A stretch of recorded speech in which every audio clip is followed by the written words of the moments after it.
Am I supposed to bow to say hello? Do you know karate? Yeah, I know. Is it the year of the dragon?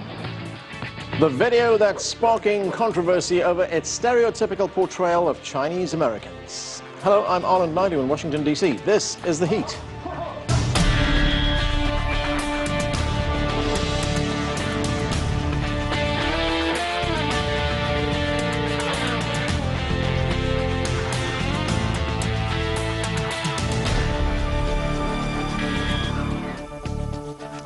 Going viral, but not in a good way, the U.S. cable news network Fox News is facing major backlash over a video of Chinese Americans that some are calling racist and offensive. CCTV Sean Caleb's has more. The racial stereotypes began pouring out the second Fox News reporter Jesse Waters opened his mouth. Am I supposed to bow to say hello? It was billed as a segment to sample political opinion in New York's Chinatown. Instead, viewers on what is often Fox News' most watched show got 4+ minutes of blatant racist stereotypes. Do they call Chinese food in China just food? I like these watches. Are they hot? Can you play This Little Piggy Went to Market? Among those reacting with shock and disbelief, U.S. Congresswoman Judy Chu, who tweeted, "I'm disgusted by this racism, mocking non-native speakers and treating Asian American Pacific Islanders as others, marginalizes minority groups." Is it the year of the dragon? Rabbit? The AAJA, or Asian American Journalist Association, noted host Bill O'Reilly called it gentle fun. The group saying it was the opposite: rude, offensive, mocking, derogatory, and damaging. It went on to say in a statement that Fox missed a real opportunity to investigate the Asian American vote, a topic not often covered in mainstream news. Is China America's friend or enemy? AAJA points out, while the largest Asian American communities continue to be in states like New York, California, and Hawaii, the fastest growing population of Asian Americans include potential swing states like Nevada, Arizona, and North Carolina. Reporter Waters calls himself a political humorist and issued an apology of sorts, tweeting, "My man-on-the-street interviews are meant to be taken as tongue-in-cheek, and I regret if anyone found offense." Sean Caleb's, CCTV, Washington. Joining us now to discuss this video and Asian American stereotypes, Clarence Lam is a Maryland state lawmaker and physician at Johns Hopkins University.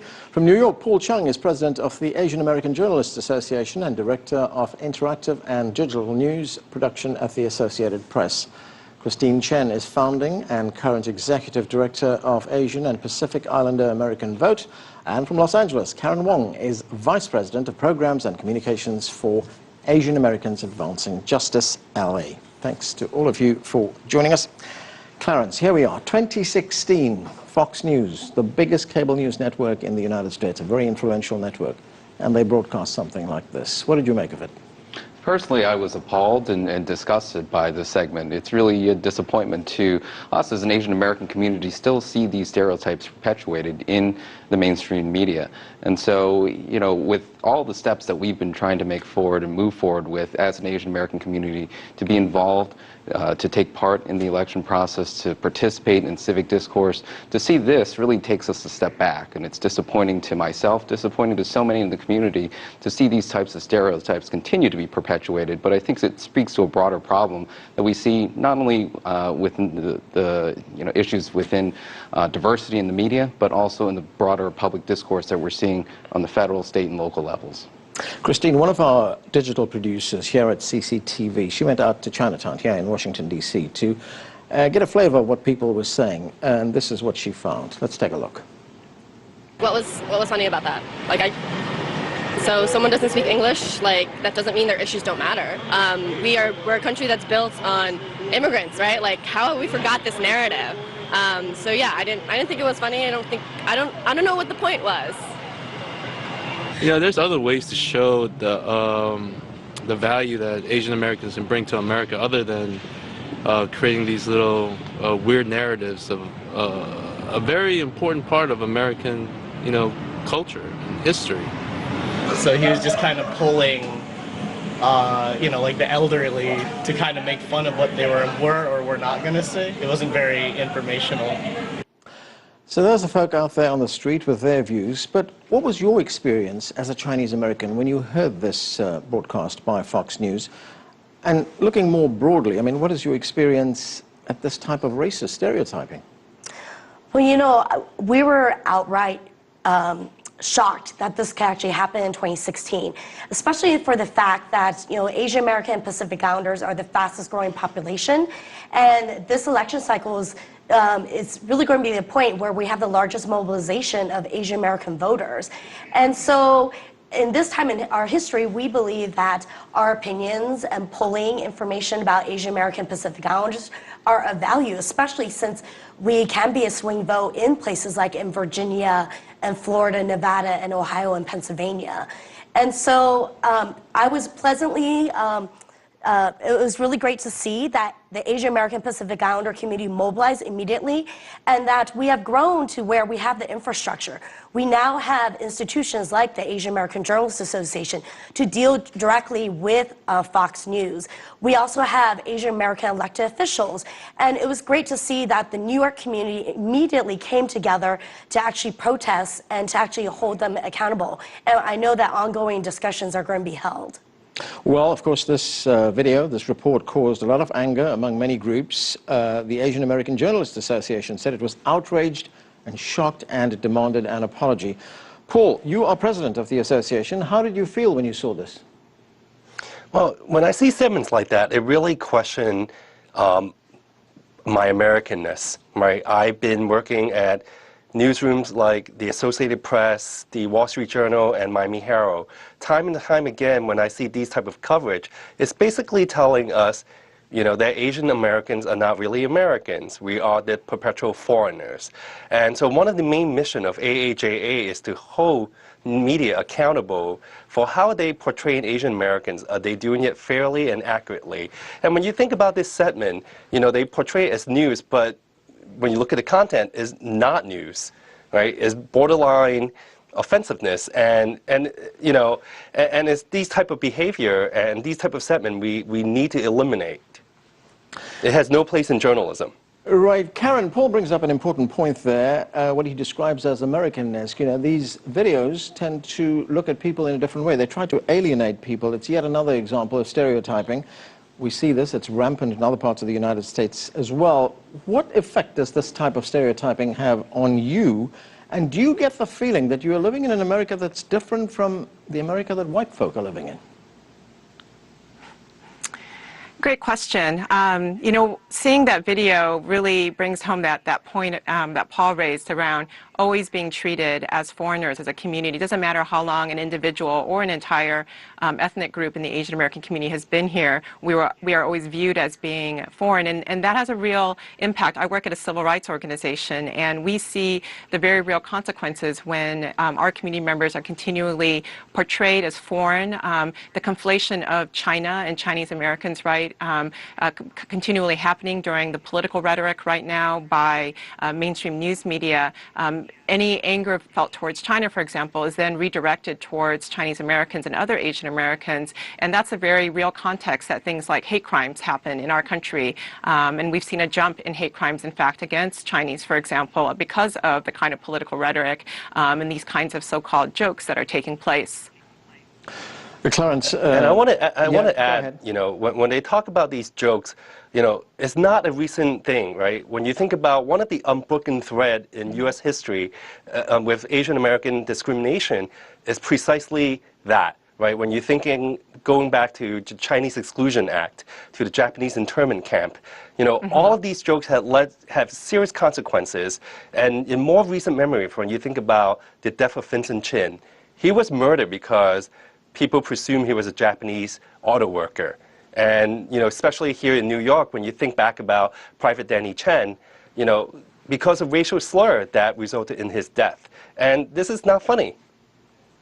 You know, Clarence, this has riled many people in the media as well. We look at the satirical show, The Daily Show, which has a bit more of a liberal bent, but this is how they responded to it. There was a bit of a scathing response. Let's watch. What the hell was that? How was that on the news? In fact, how was that even on TV? Where the f did this come from? I mean, everyone's been wondering who'd be the target of 2016's worst racism. I didn't even know Asians were in the running. This might come as a surprise, but Chinese Americans do actually have genuine thoughts on this year's election. That's why I went to Chinatown to speak to people in a language they understood. Human. 美国总统大选，你有什么意见？这是很特别，因为我们有一个观念，就是美国有自己的本身的一个注重外面来的移民的这个欢迎的这种态度，这不像我们认识的这几年的美国。其實呢一屆嘅美國總統大選咧，兩個都係廢物。咁啊，求其咪揀咗，好多人咧求其揀一個，我咧就選擇自己寫個名落去 Alfred E. Newman。Wait, you understand American politics enough to launch a protest vote? Definitely. 因为现在美国对这个中美关系看得很重要。以前我们每次说中国是个朋友，现在他们都是说一个 adversary， 那这个很危险嘛。为什么你懂美国政治方面？ I'm from Queens. What are your thoughts on the Jesse Waters video on Fox News? The chicken reporter who came down here and thought he was big because he talked to people who couldn't speak English. Yeah, that bag piece of. The one who was sent here by the larger chicken who couldn't come to Chinatown because he was afraid to do it himself. You mean that one? Yeah, that guy. The one with no testimony. The one who came down here who said, let me talk to some old people and let me put them on camera without asking them and sort of put them on national television and made fun of them in the worst possible way. That. Okay, I think we're talking about the same guy. Right. What was the question again? I can't even remember. So, Clarence, to get back to the question that reporter posed right at the opening of that segment, how can this be news? Clearly, it was not news at all. But here we have a country, the United States, which prides itself on the diversity, on wide range of people who live in this country. Did it surprise you that Fox broadcast this? It doesn't entirely surprise me. I think, the medium of television and of the mainstream media really has an opportunity to kind of broaden the public's perspective of different cultures and different heritages. And I think Fox has had a history and a record of running counter to that. This is really discouraging because, the executives knew that this potentially could be generating controversy. I think Bill O'Reilly, the host of the show, even said on air immediately after it was aired that this could generate letters. So, the executives at Fox News knew this was going to generate controversy, knew that there could be backlash to this, and they continued to air this type of material. And it really is incumbent on us as an Asian American community to come together, to organize, to speak out strongly against this so that these networks know and mainstream media outlets know that this type of behavior is unacceptable, that it will hurt their ratings, it will hurt their business when advertisers pull out, when people turn their eyes away from those channels. Because we are really here in the U.S. Built on a culture of diversity, of inclusion, and having segments like this completely runs counter to those core philosophies that we so hold dear. Go ahead. It was also quite ironic that it would happen and come out this week because earlier this week, the National Asian American Survey came out with the largest in-language poll of Asian American voters. So there was actually fresh new content to talk about the role of Asian American voters and how they view this particular election and so that they can actually do a real news story on this. But they chose to actually take this racist route and portray us in a stereotypical way. As Clarence points out, generating controversy certainly, but did the folk at Fox News take a gamble and say, well, it may generate controversy, but it's also going to generate advertising dollars for us? I think this is where they are mistaking. Thinking about how the Asian American here we have a network, and I looked at some figures. The average age of the person that watches Fox News is over 68. I do not mean to disparage people who are over 68 at all, and predominantly white. Do you think they guessed that this is going to resonate with them? Well, also the reality is that they need to think forward because with this new millennial generation that's coming up, they're already saying that Asian American Pacific Islanders' net worth in terms of buying power is over $825 billion, and it's supposed to go over to $1.1 trillion in the upcoming years. So the reality is that if you're going to look at where the dollars are, you cannot disparage this community and ignore them. And in addition, it's not just the Asian American Pacific Islander community. It's also a broader community because it wasn't just those of us who are outraged. I mean, the folks up in New York that protested, it was a broad coalition of those in New York that came together to voice their opinions on this. All right, Paul, of course, this has been making big news on CCTV as well. We've got quite a big response on our digital platforms. We received a range of responses on our message boards. Here's one of them. This is one viewer, one person who listens to us, who said, "I watched the segment and found it funny. My wife also thought it was funny. She is Han Chinese from Baoding. This is mainly an attack on Fox News by the politically correct crowd." Another response we had was, "I think it was simply so unfunny that people didn't think it was supposed to be humor because the humor is pretty cliche, really." What do you make of that kind of response? People who say, well, it's really not a big deal. Well, you know, this is actually a very common question that we get every time we issue a statement when we try to hold media accountable for their coverage. And, you know, when you think through about that is, what is the value of news? What is the principle of journalism? Right? We're here to inform. We're here to inform an issue that's very complicated and to really shed light on something that we feel the audience know. And as a news segment, you have to ask, what value did it brought to the audience? What light did it shed to, you know, for the audience, for their audience to understand the complicated, you know, issues between China and U.S. and also these elections. So I think, you know, when folks think about, you know, the particular segment and say, well, you know, it's meant to be humor. It wasn't. It's supposed to be informative. They are a news show, and it's not informative. I mean, when you think about what the reporter is doing, you know, I really do question where are the standards and ethics, right? Are they transparent with the people that they interview in terms of how they're approaching the format of the show? Do the people they interview even know how they're being portrayed, right? So if they don't, we're really talking about some serious breaches of the basic tenets of journalism. No, it certainly didn't inform us. It just reinforced prejudice, I guess. Karen, if we look more broadly at the media in the United States, and I talk, you know, in the broadest sense, the media from movies to television to radio to magazines and newspapers, we don't have many Asian Americans who are represented here in popular culture in the United States, but there is one place you will find them. That's the ABC comedy. It's a big popular comedy called Fresh Off the Boat, about an Asian American family that live in Florida, and it has an all-Asian cast. Let's take a look at an excerpt from that. Come sit with us. Oh, what is it? It's Chinese food. Get it out of here. Ying Ming's eating worms. I need white people lunch. Is the U.S. media here perpetuating stereotypes, or are they poking fun at them? Are you asking about, yes. I'm sorry, you're asking about the news media?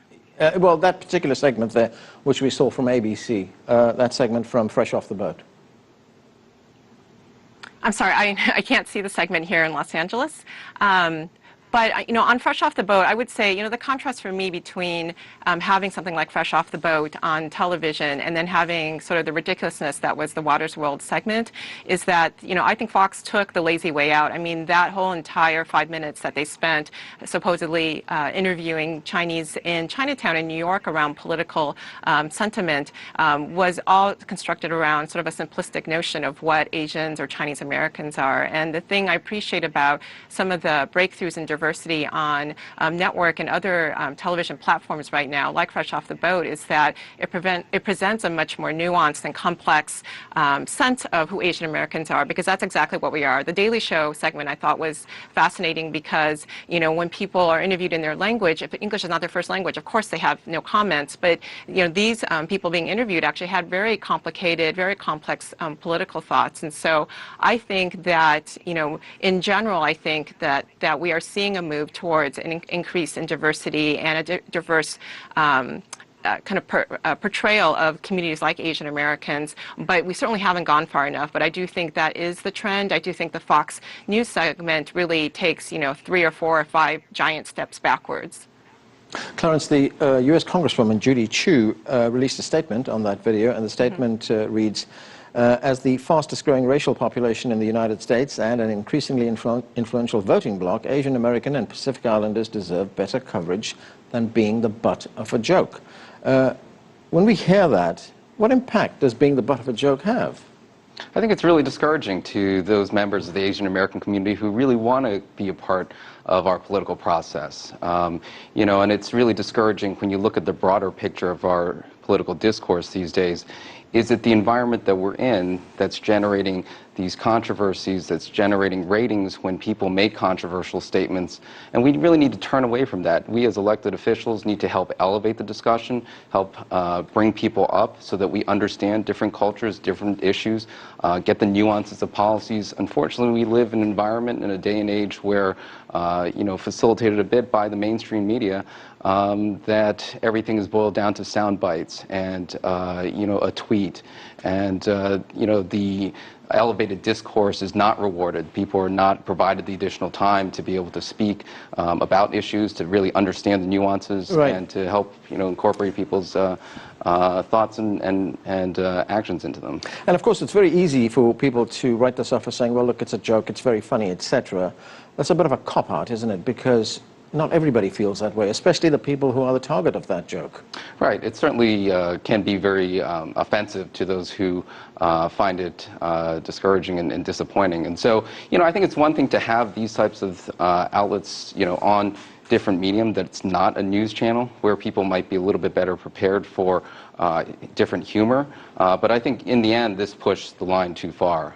There's ways that you can be humorous and be funny. You know, I think Bill O'Reilly said that this was gentle fun. This is more than just gentle fun. This is really putting down a certain culture, making fun of people's heritage, and really going into someone's home, Chinatown in New York City, and poking fun directly at the people who live there. Christine, you've done a lot of work. I do want to push, push back a little bit about just framing the media as one giant, you know, entity. I mean, there's a lot of responsible media out there that's really doing a lot of great story, that's putting a lot of context and nuances. So I just want to make sure that, you know, we put that out. And also, one of the main mission of AAJA is to really educate our constituent, our members and our community, how they could better engage the media, right? Not just, you know, do the broadcast outlet, but also socially, you know, how do we engage reporters and editors in social media to writing op-eds. And in fact, I encourage more people to write op-eds, you know, to really voice their opinion and their concern with this particular issues. This is how our voices is being heard. You know, Asian Americans in media is a small fraction, right? But we have a bigger community, and it's really time for our community to voice up. Just like the segment say, you know, speak, speak. Well, we are speaking.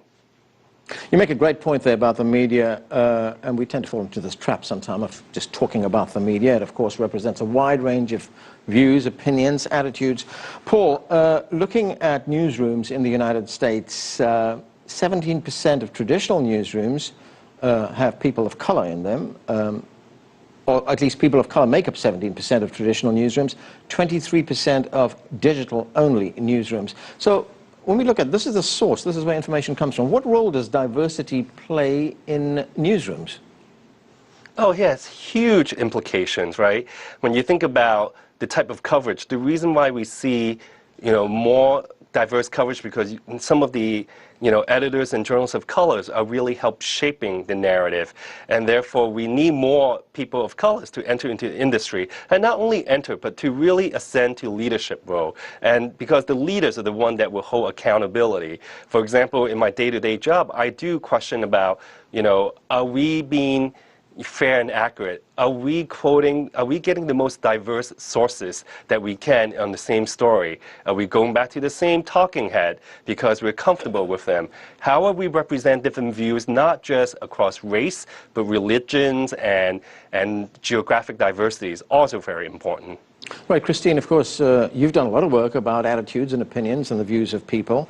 This segment on Fox News was being touted as a political segment to find out the views of Chinese Americans on the two presidential candidates. What are their views? Are they any way of telling right now where they fall? So according to our polling that we had conducted earlier this spring, as well as the latest poll, actually Asian American Pacific Islander voters are leaning heavily toward the Democrats and for supporting Hillary Clinton. Typically, Asian American Pacific Islanders Over half do not identify with the political party, but when they do, Democrats have a 2-to-1 advantage. But what we're seeing in 2016, that's actually shifting to the advantage of the Democrats. Republicans are losing out on their support, and more are actually identifying as undecided, or they're going toward the Democrats. Karen, here's a question. Do you think that the current political climate in the United States sort of makes it acceptable for these views to be made and for these views to be heard? I think it's a great question. Yes, I mean, I do think that over the last, I think more than 12 months, particularly around the ramping up of the presidential race as early as last year, there has been an increase in the sort of anti-China or the framing of China or Chinese or anything related to China as being an economic or other sort of enemy. And I think that that kind of messaging is extremely dangerous because it does create a climate where it becomes more acceptable for people to act out. And so, in Los Angeles County, for example, there was just a new report released last week that looked at hate crimes, documented hate crimes in LA County, one of the most diverse counties in the country, in 2015, and it did find a significant spike in the number of hate attacks targeting people who are Chinese as well as Muslims. And we think that there's no, it's not a coincidence. There has been an uptick in anti-Muslim rhetoric. There has been an uptick around blaming China, both political and other rhetoric around blaming China. There are these wrongful prosecutions of Chinese scientists that have been happening. All of this is the context that's happening, and it does, I think, make people feel like it's okay to blame the Chinese or Chinese Americans. So yes, I very much think that rhetoric is responsible. Okay, and that's where we have to leave it. Thanks to all of you for joining us. That's all we have time for. The conversation continues online. Chat with us about this or any other show on Twitter. We're at CCTV_America. We also use Facebook. Find us at facebook.com/CCTV America. I'm Anand Naidu in Washington, D.C. Thanks for being with us.